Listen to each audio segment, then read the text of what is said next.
Tony. So Chen Jie looking studious there, looking to return the serve of Oriol Monzo of Spain. Love one. And as Darius and Tony were saying, left-hander against left-hander. One each. One playing with a penhole grip, Chen Jie. Here we see the style. And you can really see she cuts across the ball, Tony, doesn't she? And she plays both her serve and certainly nearly all of her backhand strokes. And you can really see the ball bend when she does that.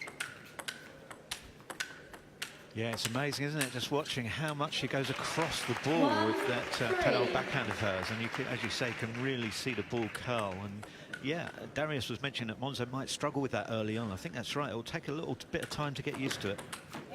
It will. Taking a bit of time to get used to it. He is top edge as he tried to attack that with the forehand.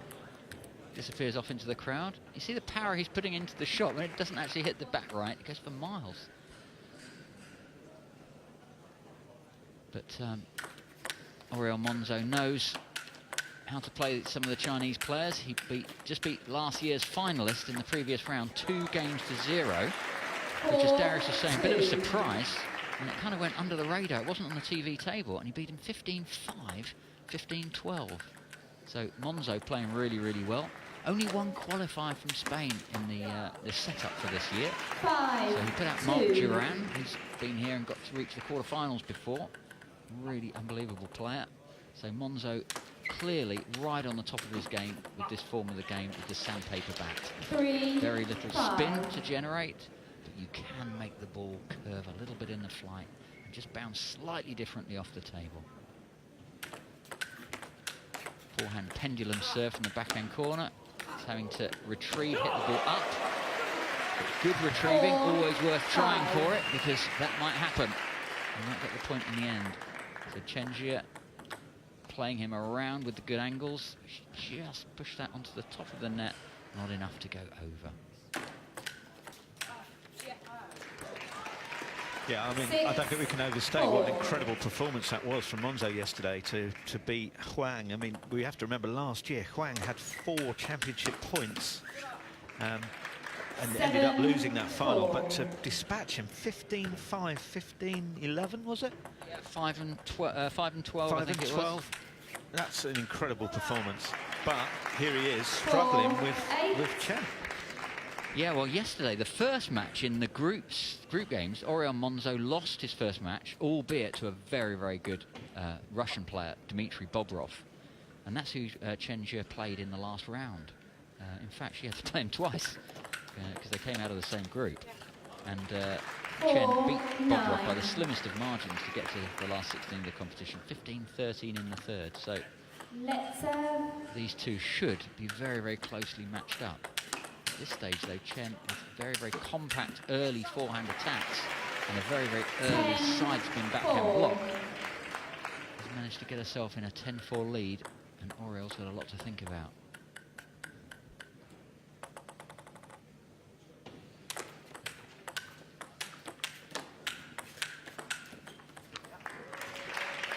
As well as that side spin backhand, she's incredibly consistent, isn't she? Just gives no cheap points away at all. Does all the simple things very, very well. 4-12. So a consummate performance of consistent early attacking from Chen. They call her Beans in the team. You can see why. Bouncing around, full of energy. 4-13. She says that she's a combination of love smiling and a tough girl. 5. I think that's about right. Fast side spin serve, good length, and then a short play. Wow! Ah, what a change of length she put on those shots. That backhand, that side spin backhand, how did she manage to keep that so short from a powerful ball from Monzo? Great touch. 6-14. Game point.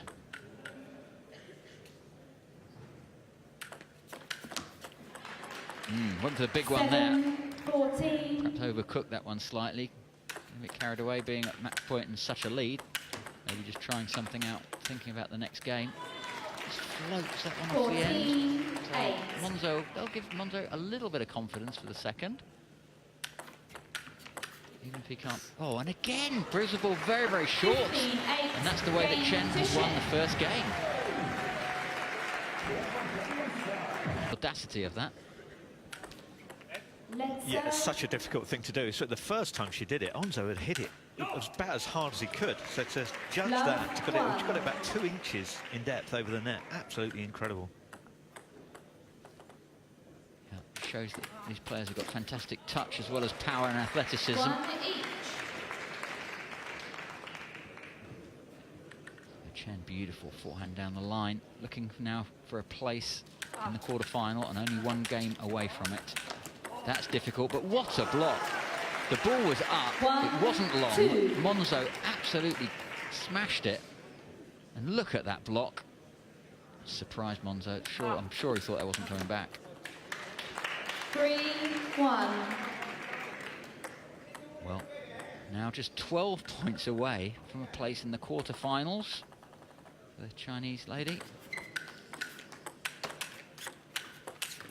And she'll play the winner of the last match if she wins. 2. Hu Junchao put out Gavin Rumgay just now. A very fascinating but close match. 15-14, 15-11 to Hu. And Monzo's in trouble. 2, 4. Yeah, he's still struggling a little bit with that side spin, isn't he? That just keeps the ball a little bit lower, makes him have to lift it, and he's just struggling to get it over the net sometimes. Yeah, he's having to hit forward through a ball that's going a little bit sideways at him. Very, very smart. How low over the net, really keeping it tight. She didn't play that one long, but that was intentional. Very low, just over half long, forcing Monzo to lift the ball, and he's making a few errors when he does. Again, 6, that one I felt was hittable. Seemed to come a bit higher. Monzo opened up, but can't get his range.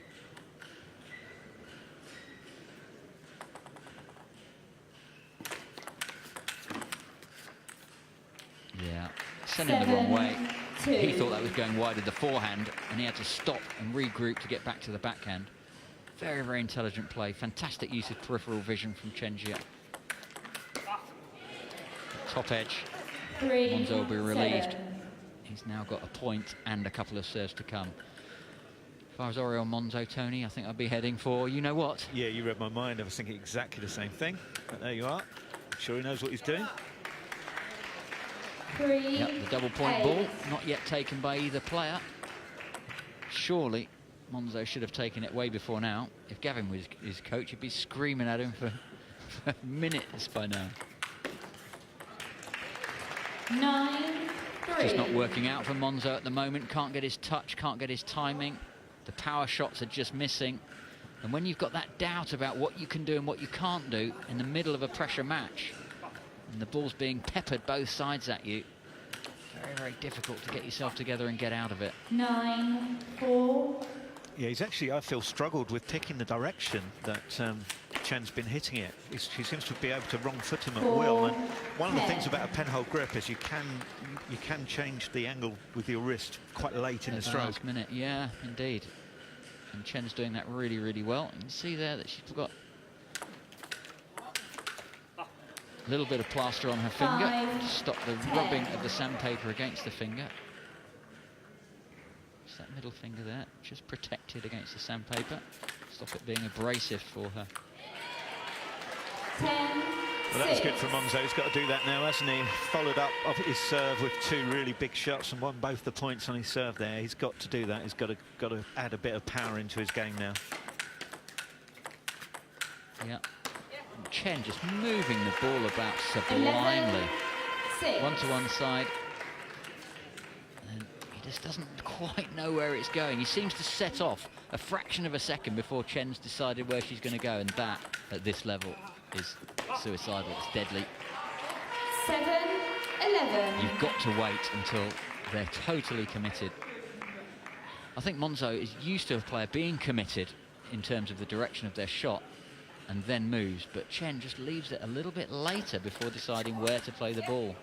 And it's just keeping him off balance, and as you say, Tony, wrong-footed a lot of the time. No, double. Here we go. Double point ball finally being played by Monzo. Double point ball, Monzo. About time, Oriol, I'm afraid. But why not? 7-12. Needs 2 points here. Will he get them? No, he doesn't. This is the follow-up after the serve. 7.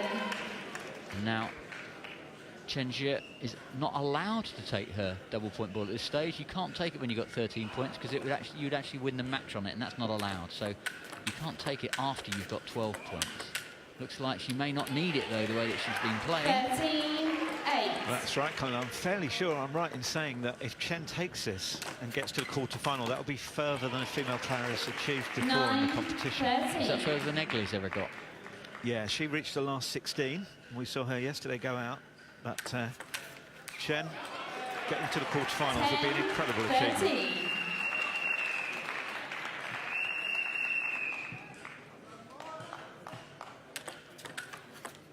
Indeed it would, but Monzo's still working on it. 13-11. 13-11. Well, what if we come back? Chen Jie looking completely unperturbed by this. Just off. 14-11. And for all of Monzo's running around, Chen Jie just keeping it tidy, mentally keeping it very, very clean. And that takes it a match point without too much fuss. Fast side spin serve, backhand side spin. Again, Monzo struggling against that side spin backhand. And that's the game and the match. 15-8, 15-11 to Chen Jie. Well played, Chen Jie. Great game that she's played. In the quarters, she'll play Hu Chunqiao, who we've just seen before this match. So 2 Chinese players in the into the quarterfinals. You see the final point of the match there. The backhand attack from Monzo goes off the side of the table. Missing by a fraction, but there you go. Another day at the office for Chen. Very, very tidy, well played.